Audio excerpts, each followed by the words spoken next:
Дараагийн мэдээ. Улсын хурлын нэгдсэн чуулганы өдөөс өмнөх хуралдаанаар Монгол улсын ерөнхий аудитороор Магнас өрнөг тамиллаа. За төрийн албанд тогтвортой олон жил ажилласан туршлагатай гэсэн тодтолтой түүнийг Монгол улсын төсвийн зарцуулалтанд хяналт тавьж шалгалтыг сайжруулж чадна гэдэгт эргэлзэж байгаагаа олон гишүүд илэрхийлсэн. За түншлэн Магнас өрнө нь эдийн засагч бус эрх зүйч мэрэгжилтэй хүн учраас аудитын байгууллагыг удирдах чадах уу гэдэг асуултууд хөөрсөн. За гэвч улсын хурал хаалттай санал хураалт явуулж олонхороо түүнийг дэмжлээ.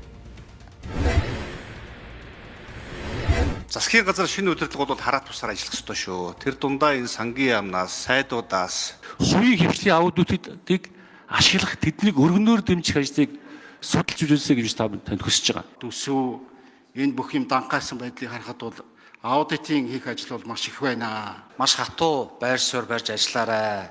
Чин шударгаар өргөсөн тангарахтай үнэн ч энэ албыг залгуулах ёстой. Тийм учраас энэ дээр өнөөдөр та өөрийнхөө итгэл үнэмшлийг тодорхойлооч гэж.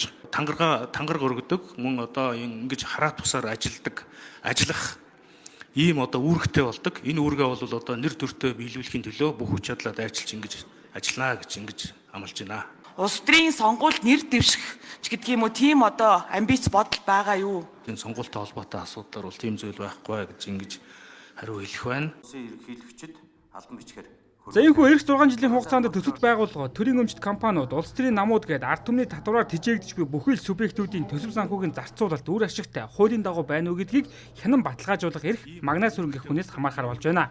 За түүнийг төсвөөс хулгай хийж төрийн өмчийг үнгүүдүүлэгчдийн арыг нь даадаг бус алдааг нь илчилж хариуцлага тооцдог хүн байгаарай гэсэн өндөр хариуцлага дагалтаж байна.